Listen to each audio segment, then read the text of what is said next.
அனைவருக்கும் வணக்கம். In today's session, I am going to talk about echoes. The relevant meaning of echoes in Tamil is எதிரொலிகள்.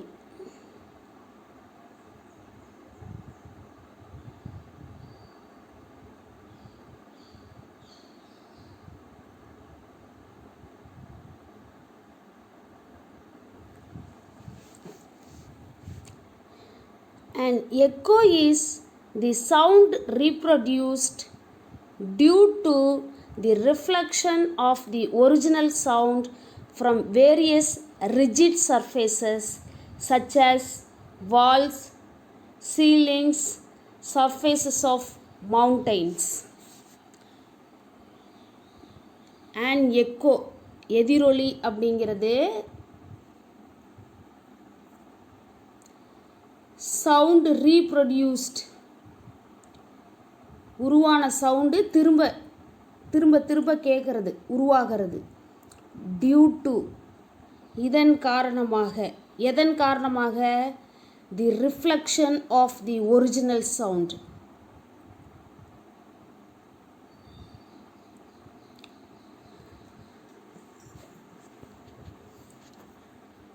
அந்த முதல்ல உருவான sound முதல்ல உருவான ஒலி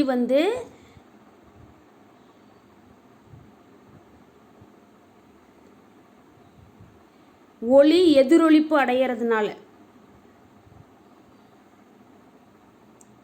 from the various rigid surfaces வெவ்வேறு விதமான திண்ம பரப்புகள்லேருந்து எதிரொலிக்கிறதுனால.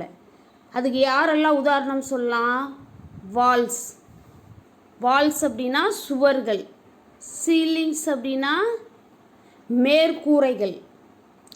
சர்ஃபேசஸ் ஆஃப் மவுண்டெயின் அப்படின்னா மலைகளின் பரப்புகள். An echo is the sound reproduced due to the reflection of the original sound from various rigid surfaces such as walls, ceilings, surfaces of mountains, etc. ஒலி அலைகள் சுவர்கள் மேற்கூரைகள் மலையின் பரப்புகள் போன்றவற்றின் மோதி பிரதிபலிக்கப்படும் நிகழ்வை தான் நம்ம என்னன்னு சொல்கிறோம்? எதிரொலி அப்படின்னு சொல்லி சொல்கிறோம்.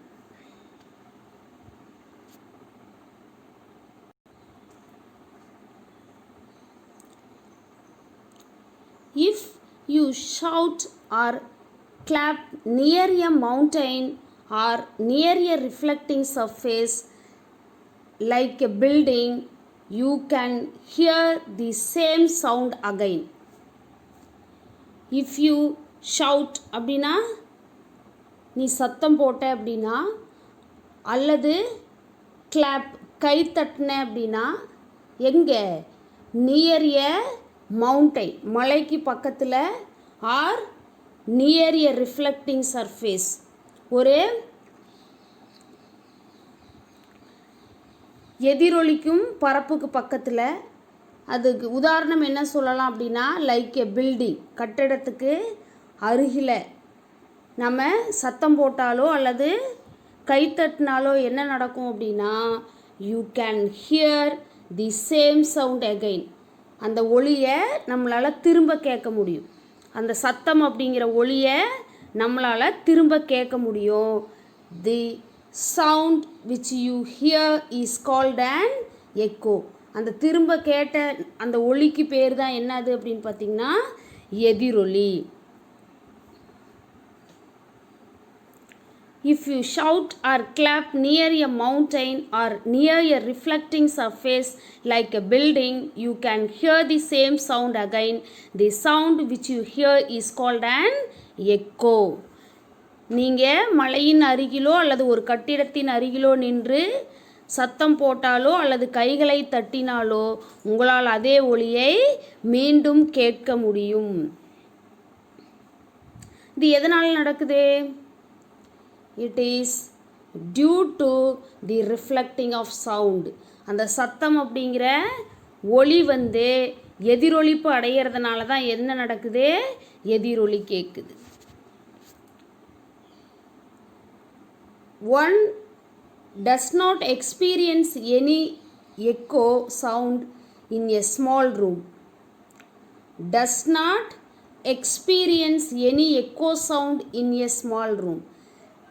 சிறிய அறைகளில் பார்த்திங்கன்னா நம்ம எந்த விதமான எதிரொலியவும் கேட்க முடியாது. This does not mean that sound is not reflected in a small room. அப்படின்னா ஒரு சின்ன ரூமில் வந்து ஒளி எதிரொலிப்பு அடையலைன்னு அர்த்தம் கிடையாது. This does not mean that sound is not reflected in a small room.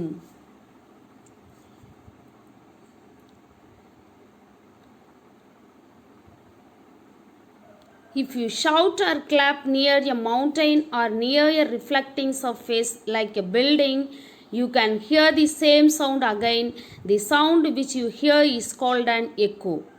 It is due to the reflection of sound. One does not experience any echo sound in a small room. This does not mean that sound is not reflected in a small room. நீங்கள் மலைக்கு அருகிலோ அல்லது ஒரு கட்டிடத்தின் அருகிலோ நின்று கைகளை தட்டும்போது உங்களால் அதே ஒளியை மீண்டும் கேட்க இயலும். இவ்வாறு உங்களால் மீண்டும் கேட்கக்கூடிய ஒளியே எதிரொலி. சிறிய அறைகளில் எதிரொலியை நம்மளால் கேட்க முடியாது. சிறிய அறைகளில் எதிரொலியை நம்மளால் கேட்க முடியல அப்படிங்கிறதுக்காக அங்கு எதிரொலிப்பு நடைபெறலை அப்படின்னு அர்த்தம் கிடையாது. அப்போ என்ன நடக்குது?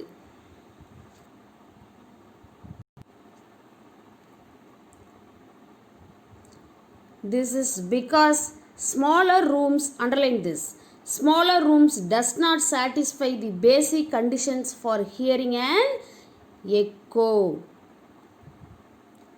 சிறிய அறைகள் வந்து இது எதனால் நடக்குது அப்படின்னா சிறிய அறைகள் does not satisfy, அந்த சிறிய அறைகளில் ஒளி எதிரொலிப்பதற்கு தேவையான நிபந்தனைகளை வந்து பூர்த்தி செய்கிறதில்ல. சில அடிப்படை நிபந்தனைகள் கண்டிஷன்ஸை வந்து சாட்டிஸ்ஃபை பண்ணுறதில்ல. அதனால் எக்கோவை நம்மளால் கேட்க முடியறதில்ல.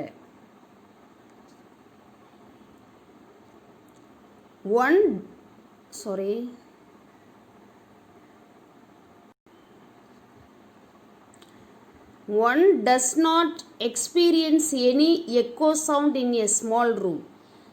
This does not mean that sound is not reflected in a small room. This is because smaller room does not satisfy the basic condition for hearing an echo. All of you got my point? Listen.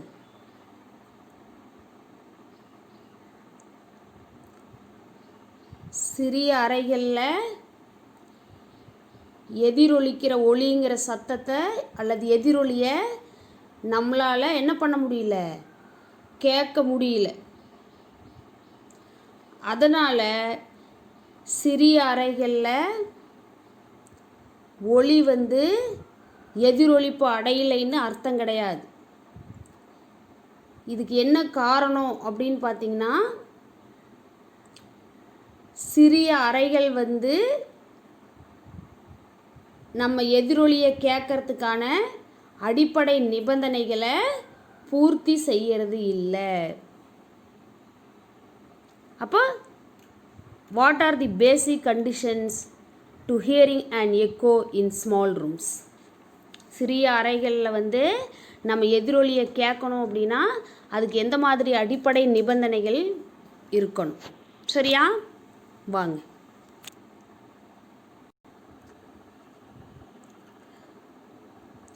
Conditions necessary for hearing echo. எதிரொலியை கேட்கறதுக்கு தேவையான நிபந்தனைகள். எதிரொலியை கேட்கறதுக்கு தேவையான நிபந்தனைகள்.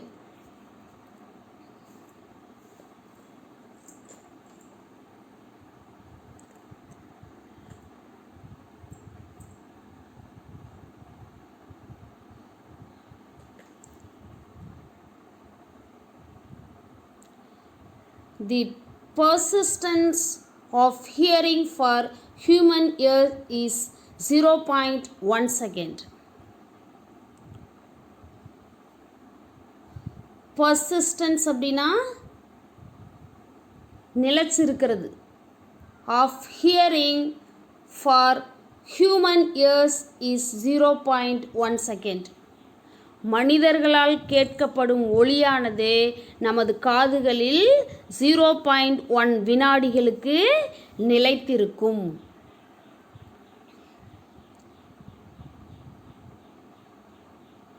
மனிதர்களால் கேட்கப்படும் ஒலியானது நமது காதுகளில் 0.1 வினாடி வரைக்கும் நிலைத்திருக்கும். This means that you can hear two sound waves clearly if the time intervals between two sounds is at a. This means that you can hear two sound waves clearly. இதிலிருந்து நம்ம என்ன தெரிஞ்சுக்கிறோம் அப்படின்னு பார்த்தீங்கன்னா, இரண்டு விதமான ஒலி அலைகளை நம்மளால் தெளிவாக கேட்க முடியுது. நாம் இரண்டு ஒலி அலைகளை தெளிவாக கேட்க முடியுது. If the time interval between the sounds, அந்த இரண்டு ஒலி அலைகளுக்கு இடைப்பட்ட கால இடைவெளி இல்லையா, கால இடைவெளி அப்படிங்கிறது வெயிட்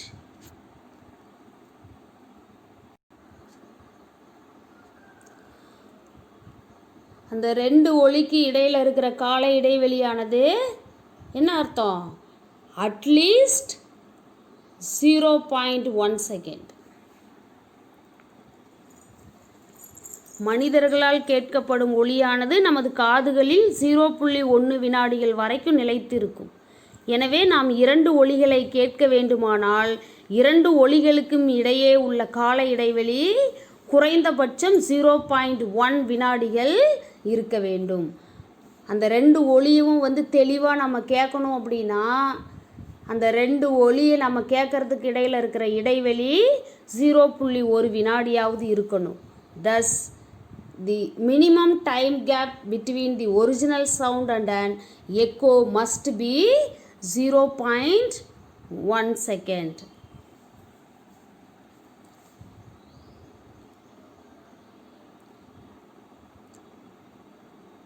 எனவே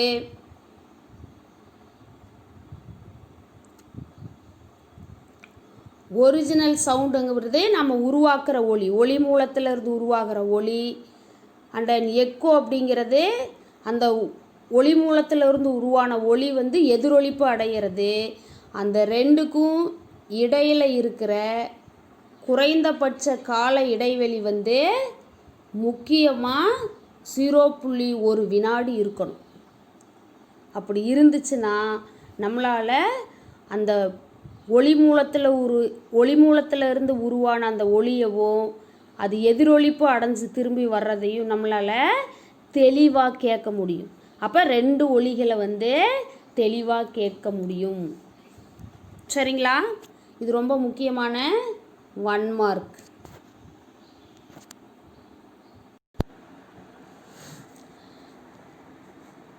The above criterion can be satisfied only when the distance between the source of sound and the reflecting surface would satisfy the following equation.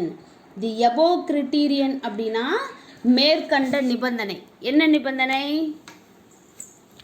ஒளி மூலத்திலிருந்து எழுப்பப்படும் ஒலிக்கும் எதிரொலித்து வர ஒலிக்கும் இடையில் கால இடைவெளி எவ்வளோ இருக்கணும்? குறைஞ்சது 0.1 வினாடியாவது இருக்கணும்.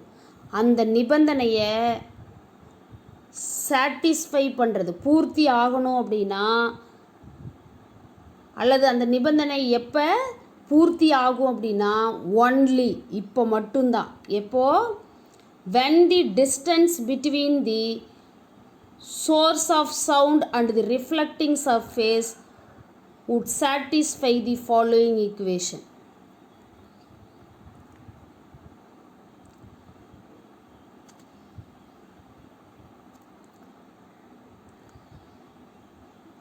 ஒளி மூலத்துக்கும் எதிரொளிப்பு பரப்புக்கும் இடையில் இருக்கிற தொலைவு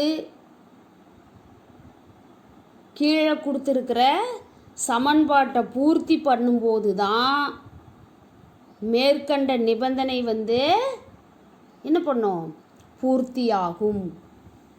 The above criterion can be satisfied only when the distance between the source of sound and the reflecting surface would satisfy the following equation. மேற்காணும் நிபந்தனையானது பூர்த்தியாக வேணும் அப்படின்னா ஒளி மூலத்திற்கும் எதிரொலிக்கும் பரப்பிற்கும் இடையே உள்ள தொலைவானது கீழ்காணும் சமன்பாட்டை பூர்த்தி செய்ய வேண்டும். இது என்ன சமன்பாடு? எங்கேயாவது இதை பார்த்துருக்குறீங்களா? velocity v is equal to displacement by time. Velocity is equal to distance traveled by sound is nothing but displacement and time taken அப்படின்றது time. Displacementக்கு என்ன definition? The distance traveled by the sound. Okay? அப்போ velocity is equal to distance traveled by sound by time taken. velocity அப்படின்னா திசைவேகம். the rate of change of displacement or change in displacement with respect to time அப்படின்றது தான் velocity.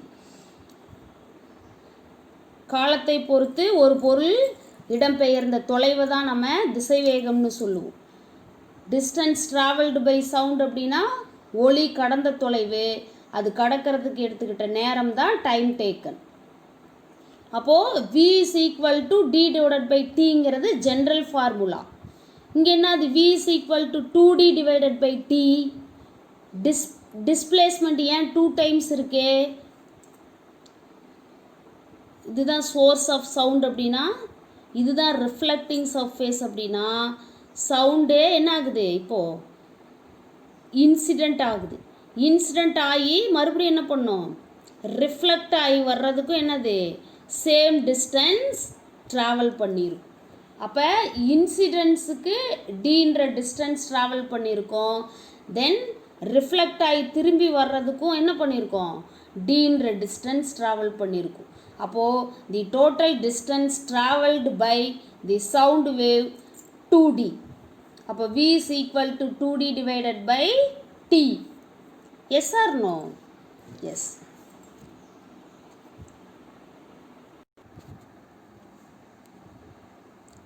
Listen. v is equal to 2d divided by t. இதிலிருந்து d கண்டுபிடிங்க. Distance தானே கண்டுபிடிக்கணும். ஒளி மூலத்துக்கும் எதிரொலிச்சு வர பரப்புக்கும் இடையில் இருக்கிற தொலைவு என்ன பண்ணணும், தொலைவை பொறுத்து தான் அந்த ஒளி நமக்கு கேட்குமா கேட்காதாங்கிறது இருக்குது இல்லையா? அப்போது டிஸ்டன்ஸ் தான் நம்ம கண்டுபிடிக்கணும். 2d ரைட் சைடில் வச்சுட்டு டைம் லெஃப்ட்டு கொண்டு வாங்க. அப்போது v இன்ட்டு டீன்னு கிடைக்கும். அடுத்தது என்ன பண்ணலாம், d தான் நம்ம கண்டுபிடிக்கணும். அப்போ டியை மட்டும் லெஃப்டில் வச்சுக்கிட்டு 2 ரைட் சைடு கொண்டு வாங்க. அப்போது v into d divided by 2ன்னு கிடைக்கும். This only distance. இந்த டிஸ்டன்ஸில் யார் இருக்கணும், ஒளி மூலமும் எதிரொலிப்பு பரப்பும் இருக்கணும். t is equal to 0.1 second அப்படின்னு நமக்கு ஏற்கனவே தெரியும். ஏன்னா 0.1 செகண்ட் வரைக்கும் நமக்கு என்ன செய்யும், ஒளி வந்து திரும்ப நம்ம காதில் கேட்டுக்கிட்டே இருக்கும். அதுதான் எதிரொலி. அப்போது கேட்குற ஒரு ஒலிக்கும் எதிரொலித்த ஒலிக்கும் இடையில் இருக்கிற கால இடைவெளி இவ்வளோ இருக்கணும். அப்போ t சமம் 0.1 செகண்டுன்னு எடுத்துக்கலாம். இப்போ நம்மளோட ஜென்ரல் ஃபார்முலாவில் அப்ளை பண்ணுங்கள். d is equal to v into 0.1 divided by 2. இப்போ இந்த 0.1 வந்து டினாமினேட்டருக்கு கொண்டு வாங்க. டினாமினேட்டருக்கு எடுத்துகிட்டு வரும்போது ஆக்சுவலி இது எப்படி எழுதலாம் அப்படின்னா, நம்ம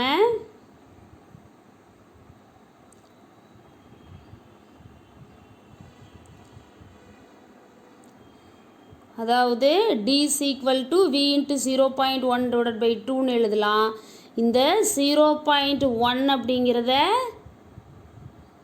1 × 10⁻⁻1ன்னு எழுதலாம். டிவைடட் பை 2ன்னு இருக்கும். இந்த -1 டினாமினேட்டர் கொண்டு வரலாமா? அப்போ d is equal to v divided by 2 into 10 power plus 1 மாறும்.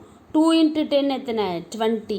Therefore d is equal to v divided by 20. இது ரொம்ப முக்கியமான விஷயம். Listen. Thus, the minimum distance required to hear an echo is 1 divided by 20th part of the magnitude of the velocity of sound in air medium. இதிலிருந்து நாம் என்ன தெரிஞ்சுக்கிட்டோம்? எனவே minimum distance required அப்படின்னா தேவையான மிக குறைந்த தொலைவு. எதுக்கு?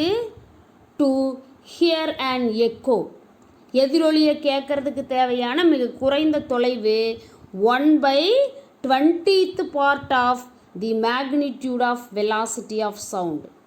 அந்த ஒளியின் திசைவேகத்தில் 1/20 ஒரு பகுதி, இல்லை சாரி, வெலாசிட்டி ஆஃப் சவுண்டில், அதாவது ஒளியின் திசைவேகத்தில் 20 ஒரு பங்கு அளவுக்கு தொலைவு இருந்துச்சு அப்படின்னா நம்மளால் எதிரொலியை கேட்க முடியும். இது எங்கே? காற்று ஊடகத்தில். சரியா?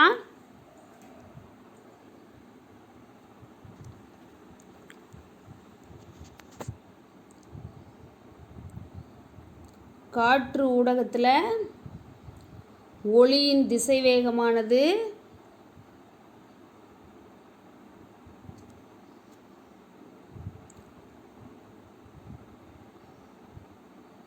ஒளியின் திசைவேகத்தில் 1/20 பங்கு தொலைவு இருந்துச்சு அப்படின்னா நம்மளால் அந்த எதிரொலியை கேட்க முடியும். எனவே எதிரொலி கேட்க வேண்டுமானால் குறைந்தபட்ச தொலைவானது காற்றில் ஒளியின் திசைவேகத்தின் மதிப்பில் 1/20 பகுதியாக இருக்க வேண்டும். If you consider the velocity of sound as 344 meter second power -1, the minimum distance required to hear an echo is 17.2 meter.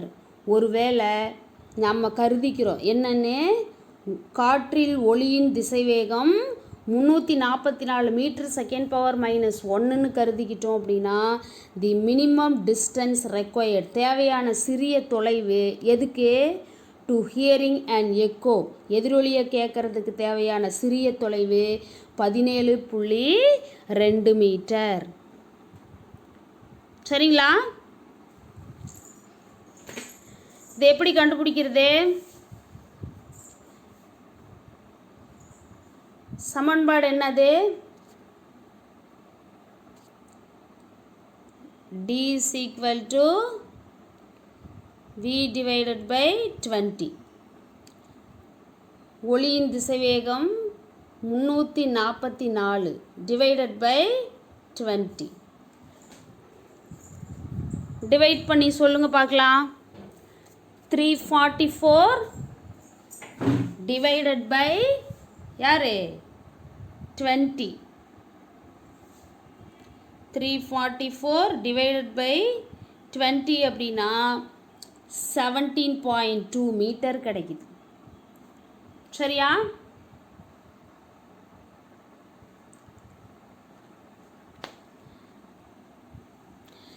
If you consider the velocity of sound as 344 meter second power -1, then the minimum distance required to hear an echo is 17.2 meter.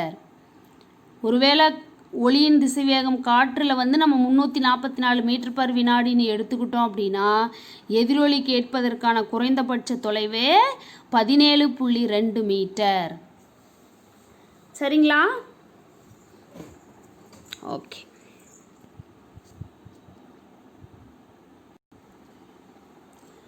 அடுத்து நம்ம தெரிஞ்சுக்க போகிற விஷயம் applications of echo. Applications அப்படின்னா பயன்பாடுகள். யாரோட பயன்பாடுகள்? Echo, எதிரொலியின் பயன்பாடுகள். கவனிங்க, இது முக்கியமான 4 மதிப்பெண் வினாவில் கேட்பாங்க. Some animals communicate with each other over long distances and also locate objects by sending the sound signals and receiving the echo as reflected from the target. Some animals, சில விலங்குகள் என்ன செய்யுது அப்படின்னு பார்த்தீங்கன்னா, கம்யூனிகேட் வித் ஈச் அதர், தங்களுக்குள்ள தொடர்பை ஏற்படுத்திக்கிறது. எப்போ? Over long distance. சில விலங்குகள் பார்த்திங்கன்னா நீண்ட தொலைவில் இருக்கும்போது தங்களுக்குள்ள தகவல் தொடர்பை ஏற்படுத்திக்கிறதுக்காக, அது மட்டும் இல்லை, also locate the object by sending the signals and receiving an echo as reflected from the target. ஒரு பொருள் இருக்குது, முதல்ல ஒளியை எழுப்பி என்ன செய்யும், அந்த பொருளை நோக்கி அந்த ஒளி பாயும். அதுக்கப்புறம் எதிரொலிச்சு வர ஒளியை வச்சு அது என்ன செய்யும் அப்படின்னா, அந்த குறிப்பிட்ட பொருள் நம்மக்கிட்ட இருந்து எவ்வளோ தொலைவில் இருக்குது அப்படிங்கிறத கண்டுபிடிச்சிரும். Some animals communicate with each other over long distances and also locate objects by sending the sound signals and receiving the echo as reflected from the targets. சில விலங்குகள் பார்த்தீங்கன்னா வெகு தொலைவில் இருக்கும்போது தங்களுக்குள் தொடர்பு கொள்ளவும், ஒளி சமிஞ்சைகளை அனுப்பி அதிலிருந்து வரும் எதிரொலி மூலம் எதிரில் உள்ள பொருட்களை கண்டறியவும் பயன்படுகிறது. சிக்னல்ஸ் அப்படின்னா சமிஞ்சைகள், சிக்னல்ஸ்னா சமிஞ்சைகள்.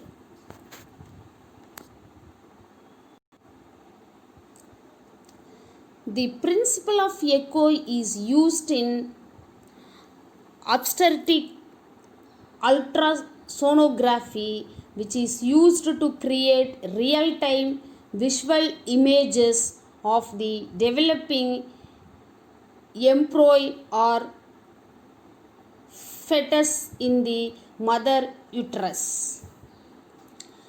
This is a safe testing tool as it does not use any harmful radiations. என்ன சொல்கிறாங்க? பிரின்சிபல் ஆஃப் எக்கோ, எதிரொலியின் தத்துவத்தை பயன்படுத்தி, is used in obstetric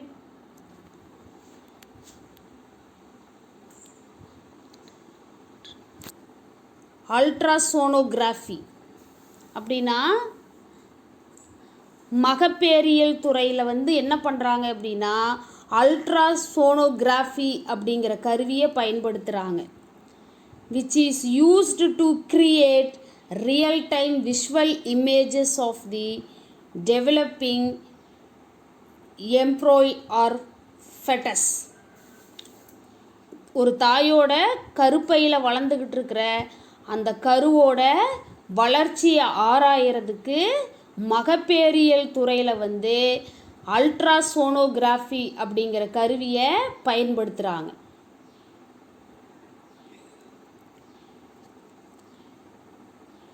This is a safe testing tool. இது ஒரு பாதுகாப்பான கருவி. as it என்ன காரணம் அப்படின்னா it does not use any harmful radiations. இதை ஏன் ஒரு பாதுகாப்பான கருவின்னு நம்ம சொல்கிறோம் அப்படின்னா, இது எந்த விதமான தீங்கு விளைவிக்கும் தீங்கு விளைவிக்கக்கூடிய கதிர்வீச்சையும் இந்த அல்ட்ராசோனோகிராஃபியில் நம்ம பயன்படுத்துறது இல்லை.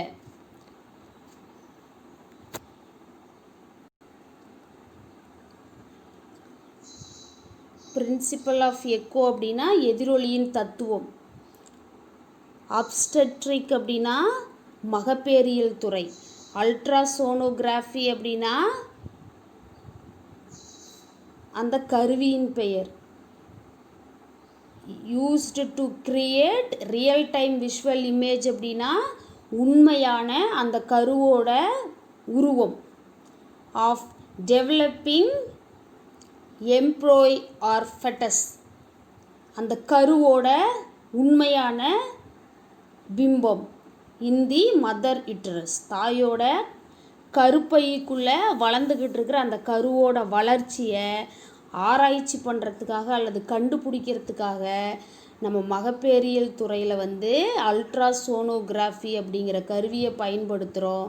அந்த கருவி எந்த தத்துவத்தின் அடிப்படையில் இயங்குது? ஒளி எதிரொலி. இது ஒரு ரொம்ப பாதுகாப்பான சாதனம். என்ன காரணம் அப்படின்னு பார்த்திங்கன்னா, எந்த விதமான தீங்கு விளைவிக்கக்கூடிய கதிர்வீச்சும் இதில் பயன்படுத்துறது இல்லை.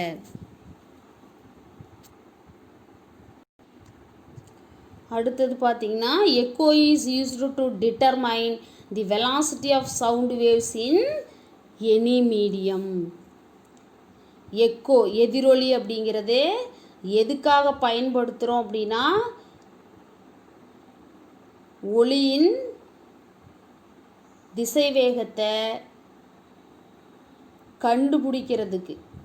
எந்த ஒரு ஊடகத்திலையும் ஒளியின் திசைவேகத்தை கண்டுபிடிக்கிறதுக்காக இந்த எதிரொலியை நம்ம பயன்படுத்துகிறோம். ஊடகங்களில் ஒளி அலைகளோட திசைவேகத்தை கண்டுபிடிக்கிறதுக்கு நம்ம எதிரொலியை பயன்படுத்துகிறோம். ஓகே.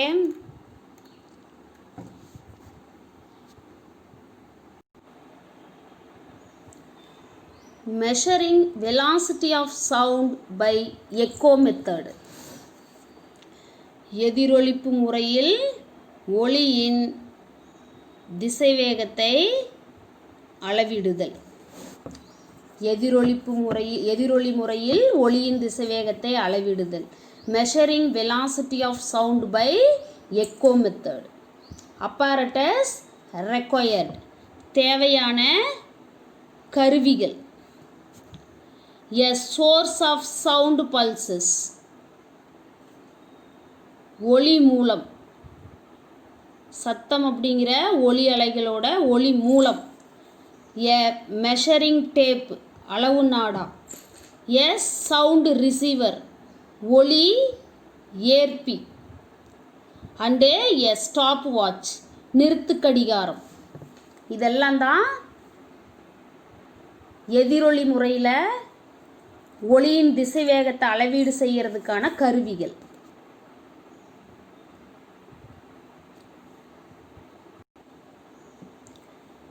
ப்ரொசீஜர் அப்படின்னா செய்முறை. எப்படி இந்த சோதனையை செய்கிறது, என்னென்ன முறைகளை கையாளுறது. முதலாவது, measure the distance d between the source of sound pulse and the reflecting surface using the measuring tape. அளவு நாடாவை பயன்படுத்தி ஒளி மூலத்திற்கும் எதிரொலிப்பு பரப்புக்கும் இடையில் உள்ள தொலைவை அளவீடு செய்யணும். முதல்ல ஒளி மூலத்திற்கும் எதிரொலிப்பு பரப்பிற்கும் இடையே உள்ள தொலைவை அளவு நாடாவை பயன்படுத்தி அளந்து கொள்ள வேண்டும். Measure the distance d between the source of sound pulse and the reflecting surface using the measuring tape. The receiver is also placed adjacent to the source. A sound pulse is emitted by the source.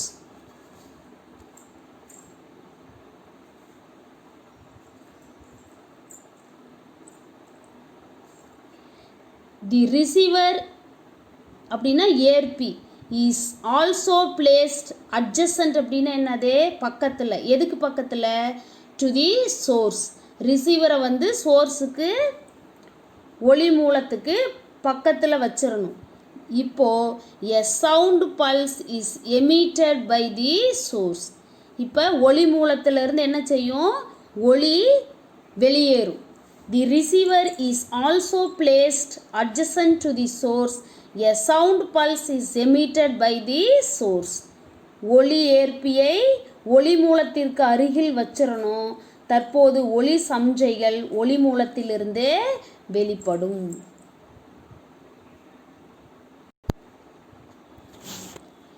The stopwatch is used to note the time interval between the instant at which the sound pulse is sent and the instant at which the echo is received by the receiver.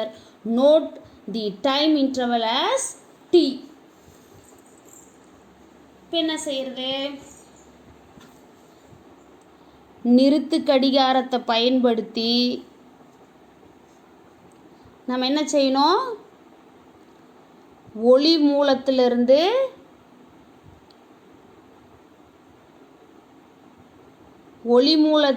வெளிப்பட்ட அந்த ஒளி சமிஞ்சைகளுக்கும் ஏற்பி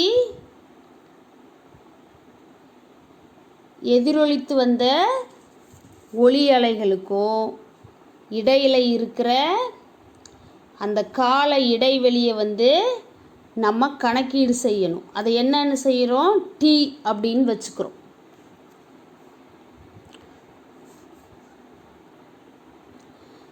The stopwatch is used to note the time interval between the instant at which the sound pulse is sent and the instant at which the echo is received by the receiver. Note the time interval as T. நிறுத்து கடிகாரத்தை பயன்படுத்தி ஒளி மூலத்திலிருந்து வெளிப்பட்ட ஒளி சமிஞ்சைகளுக்கும் எதிரொலித்து வந்த ஒளி சமிஞ்சைகளுக்கும் இடையேயான கால இடைவெளியை குறித்து கொள்ள வேண்டும். கால இடைவெளியை டி அப்படின்னு சொல்லி குறிக்கணும்.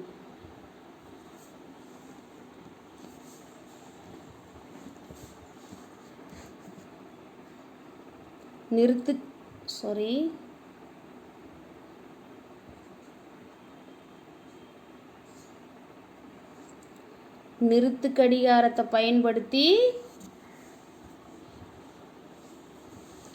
ஒளி மூலத்திலிருந்து வெளியில் வந்த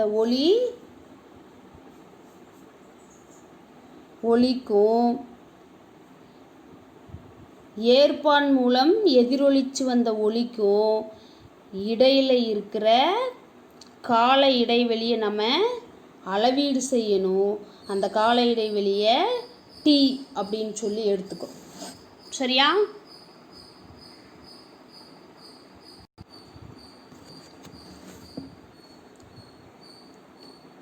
Repeat the experiment for 3 or 4 times. The average time taken for the given number of pulses is calculated. இந்த சோதனையை 3 அல்லது 4 முறை என்ன செய்யணும்? திரும்ப செய்யணும். அதுக்கப்புறம் என்ன செய்யணும்? சராசரி நேரம் எவ்வளவு அப்படிங்கிறத கணக்கீடு செய்யணும். Repeat the experiment for 3 or 4 times. The average time taken for the given number of pulses is calculated. இந்த சோதனையை 3 அல்லது 4 முறை செஞ்சு பார்த்துட்டு சராசரி கால இடைவெளியை கணக்கிடணும்.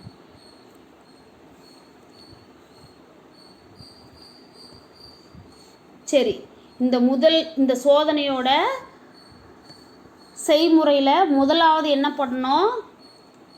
டி கண்டுபிடிச்சோம். அடுத்தது ரிசீவரை எடுத்துகிட்டு போய் சோர்ஸுக்கு பக்கத்தில் ப்ளேஸ் பண்ணணும். அடுத்தது என்ன செஞ்சோம்? ஒளி மூலத்திலிருந்து வர ஒளிக்கும் எதிரொலிச்சு வர ஒளிக்கும் இடையில் இருக்கிற கால இடைவெளியை அளவீடு செஞ்சோம் நிறுத்து கடிகாரத்தை பயன்படுத்தி. அதுக்கப்புறம் என்ன செஞ்சோம்? இந்த சோதனையை திரும்ப 3 அல்லது 4 முறை செஞ்சு நேரம் T1, T2, T3, T4 இந்த மாதிரி அளவீடு செய்யணும். இப்போ இதுக்கு என்ன பண்ணணும்? சராசரி கண்டுபிடிக்கணும். இந்த 4 நேர மதிப்புகளையும் கூட்டி 4ஆல் டிவைட் பண்ணணும். அப்போ நமக்கு சராசரி கால இடைவெளி கிடச்சிரும். இதுதான் நம்ம கடைபிடிக்க வேண்டிய செய்முறை. நம்மளோட நோக்கம் என்னது? Calculation of speed of sound, ஒளியின் திசை வேகத்தை கணக்கீடு செய்கிறது தான். இப்போ டி கண்டுபிடிச்சாச்சு. அடுத்தது என்ன செய்கிறது? Sound pulse emitted by the source travels a total distance of 2d while traveling from source to wall and then back to the receiver. The time taken for this has been observed to be t. டிஸ்டன்ஸும் டைமும் தெரிஞ்சிருச்சுன்னா நம்ம என்ன செய்யலாம்? Velocity கண்டுபிடிச்சிடலாம்.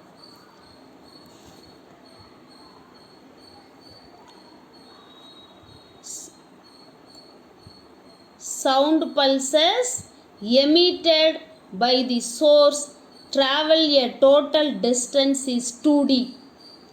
ஒளி மூலத்திலிருந்து வெளிப்பட்ட ஒளியானது பயணம் செஞ்ச தொலைவு 2dக்கு சமம். எப்படி?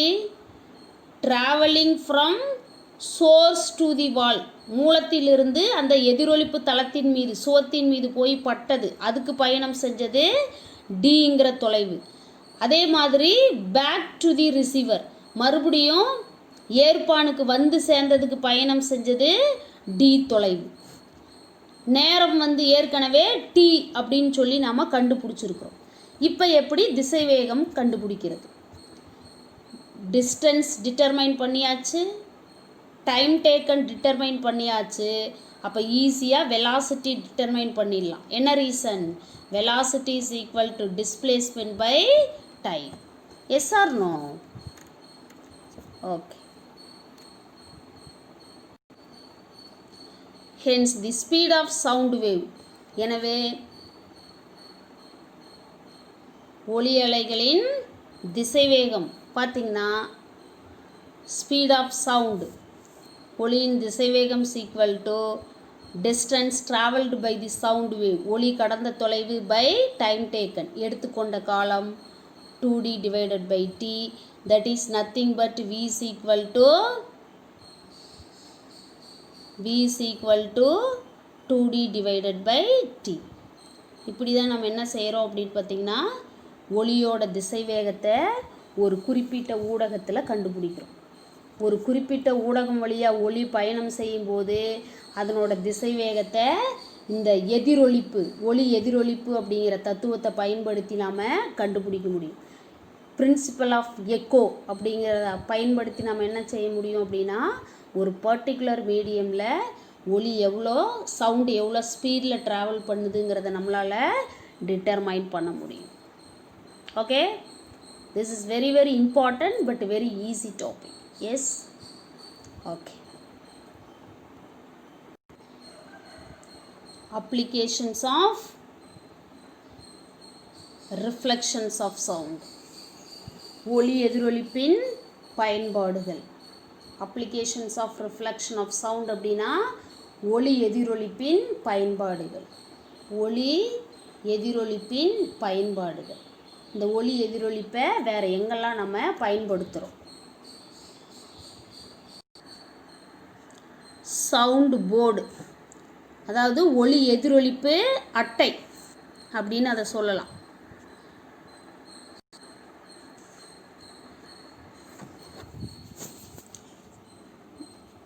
These are basically curved surfaces which are used in auditoria and halls to improve the quality of sound.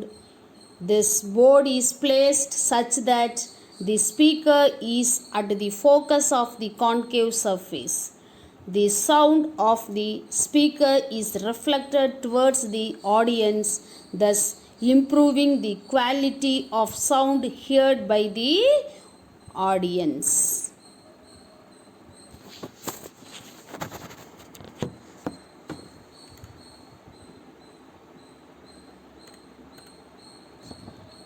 அடிப்படையில் பார்த்தீங்கன்னா இது ஒரு வளைந்த பகுதி, குறிப்பாக பார்த்தீங்கன்னா குழிந்த பகுதி. கான்கேவ் அப்படின்னா குழியாக இருக்கிறது, குழிந்த பகுதி. பரப்பு அப்படின்னு சொல்லலாம். சர்ஃபேசஸ் அப்படின்னா பரப்பு. Which are used in auditoria. இதை நம்ம எங்கே பயன்படுத்துகிறோம் அப்படின்னு பார்த்திங்கன்னா ஆடிட்டோரியம், அதாவது அரங்கங்கள் கேள்விப்பட்டிருக்கீங்களா? இசை அரங்குகள், மியூசிக் ஹால்ஸ் கேள்விப்பட்டிருக்கீங்களா? அங்கெல்லாம் பயன்படுத்துகிறோம். Halls to improve the quantity of sound. இது என்ன செய்யும் அப்படின்னா ஒளியோட தரத்தை அதிகரிக்க பயன்படுது. This board is placed. அந்த அட்டையை வந்து இந்த மாதிரி பிளேஸ் பண்ணுறோம். எப்படி? Such that the speaker is at the focus of the concave surface. அந்த வளைந்த பகுதியில் வந்து அந்த ஸ்பீக்கர்னா யார்? ஒளிபெருக்கியானது அந்த அட்டையின் குவிந்த பகுதியில் இருக்குமாறு பொருத்தப்படுகிறது. The sound of the speaker is reflected towards the audience. அப்போ அந்த குளிர்ந்த பகுதியில் பட்டு ஒளி என்ன பண்ணும்? பார்வையாளர்களை நோக்கி எதிரொலிக்கும். Thus the improving quality of sound heard by the audience. இப்போ வந்து அந்த எதிரொலிப்பு அட்டையால் எதிரொலித்து வர அந்த ஒளியானது அதிக தரத்துடன் பார்வையாளர்களை சென்றடையுது. ஒளி எதிரொலிப்பு அட்டை, அதாவது சவுண்ட் போர்டு அப்படின்னு அதுக்கு சுருக்கமாக பேர். அடிப்படையில் பார்த்திங்கன்னா அது ஒரு வளைந்த பரப்பு, குழிந்த பரப்பு. அதை எங்கே பயன்படுத்துகிறோம் அப்படின்னா ஆடிட்டோரியமில், இசை அரங்குகளில் பயன்படுத்துகிறோம். எதுக்கு அப்படின்னா to improve the quality of sound, ஒளியோட தரத்தை மேம்படுத்துறதுக்காக பயன்படுத்துகிறோம். என்ன பண்ணியிருப்போம் பொதுவாக அப்படின்னு பார்த்திங்கன்னா board is placed such that the speaker at the focus of the concave surface. அந்த குவிந்த பகுதியில் நம்மளோட ஒளிபெருக்கியை நம்ம வச்சுருப்போம். ஒளி மூலத்திலிருந்து உருவாகிற ஒளி வந்து அந்த பகுதியில் அந்த பரப்பில் வந்து பட்டு எதிரொலிக்கும். அது வந்து பார்வையாளர்களை வந்து சேரும். அந்த மாதிரி அந்த குவிந்த பரப்பிலிருந்து எதிரொலித்து வர ஒளியானது தரத்தில் உயர்ந்ததாக இருக்கும். அதுதான் வந்து பார்வையாளர்களை சென்றடையும். பொதுவாக வளைந்த பரப்புகள் தான் இது. அரங்கங்கள்லையும் இசை அரங்கங்கள்லையும் ஒளியின் தரத்தை அதிகரிக்க நம்ம இதை பயன்படுத்துகிறோம். ஒளிபெருக்கியானது ஒளி எதிரொலிப்பு அட்டையின் குவிய பகுதியில் இருக்குமாறு பொருத்தப்படுகிறது. ஒளிபெருக்கியிலிருந்து வரும் ஒளியானது ஒளி எதிரொலிப்பு அட்டையால் எதிரொலிக்கப்பட்டு அதிக தரத்துடன் பார்வையாளர்களை சென்றடைகிறது.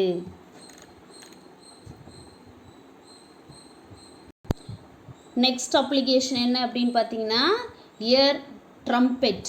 அப்படின்னா காது கேட்க உதவும் கருவி, செவிட்டு மெஷின் அப்படின்னு சொல்லுவாங்க. கேள்விப்பட்டிருக்கீங்களா?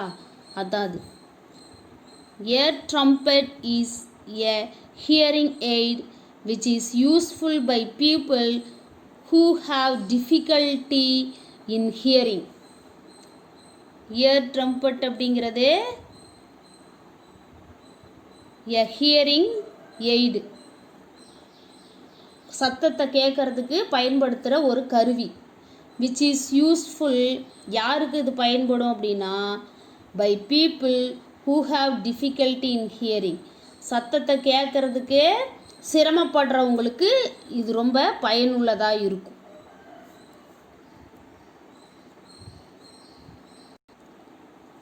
Listen. In this device, one end is wide and the other end is narrow. இது ரொம்ப முக்கியம். இந்த சாதனத்தில் பார்த்தீங்கன்னா ஒரு முனை வந்து பரவி இருக்கும், விரிஞ்சு இருக்கும். வைடு அப்படின்னா விரிஞ்சு இருக்கிறது. அண்டு அதர் எண்டு இஸ் நேரோ, மறுமுனை வந்து குறுகி இருக்கும். இந்த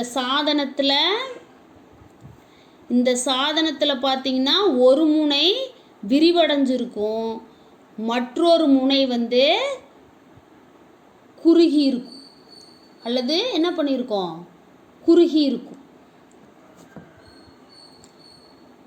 The sound from the sources fall into the wide end and are reflected by its walls into the narrow part of the device. This helps in concentrating the sound, and the sound enters the eardrum with more intensity. This enables a person to hear the sound better. ஒரு முனை விரிஞ்சிருக்கும், அகன்று இருக்கும், ஒரு முனை குறுகி இருக்கும்.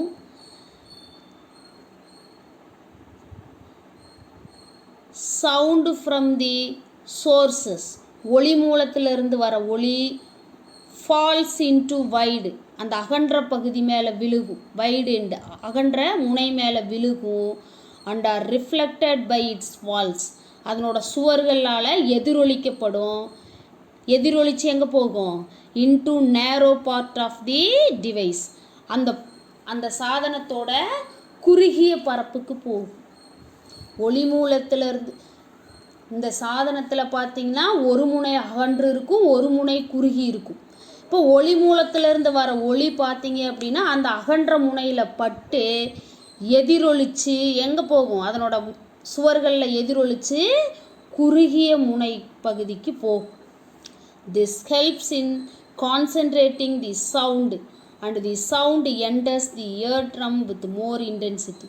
இது எதுக்கு உதவி புரியுது அப்படின்னு பார்த்திங்கன்னா, அந்த சத்தம் எல்லாம் பரவி இருக்கிற சத்தம் ஒரு புள்ளியில் ஒரு பகுதியில் குவிக்கப்படுது. கான்சன்ட்ரேட்டட் அப்படின்னா ஒரு இடத்துல பொதிஞ்சிருக்கு. அண்டு என்டர்ஸ் இன் இயர்ட்ரம், காது செவிப்பறையை அடையும் போது அதிக செறிவோட போய் சேருது. திஸ் எனேபிள்ஸ், இது எதுக்கு வழிவகுக்குது அப்படின்னா, a person to hear sound better, அந்த ஒளியை தெளிவாக கேட்குறதுக்கு, நல்லா கேட்குறதுக்கு வழிவகுக்குது இல்லையா?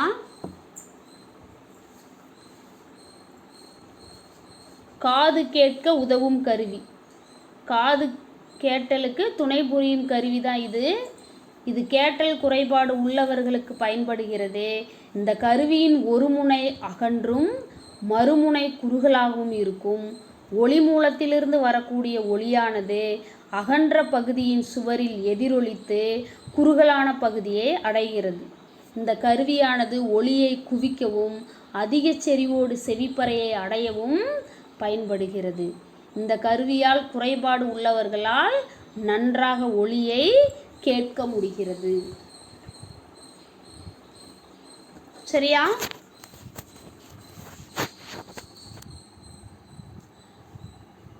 construction part of these devices நீங்கள் சர்ச் பண்ணி பாருங்க. Okay,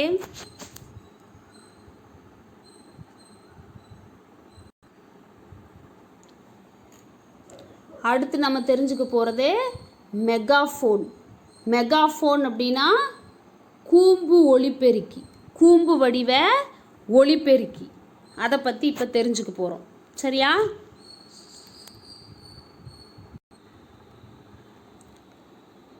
A megaphone is a horn-shaped device used to address a small gathering of people.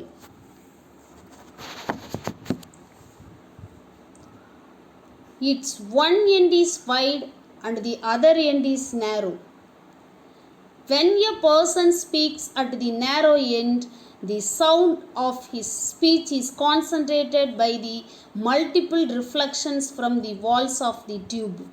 Thus, his voice can be heard loudly over a long distance.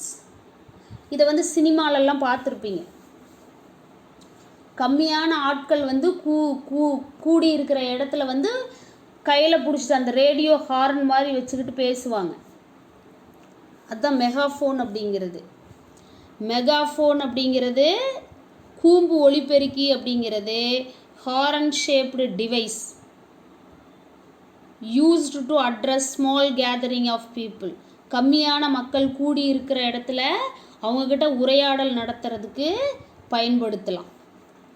It one end is wide, இதனோட ஒரு முனை அகன்று இருக்கும். And the other end is narrow, மறுமுனை குறுகி இருக்கும்.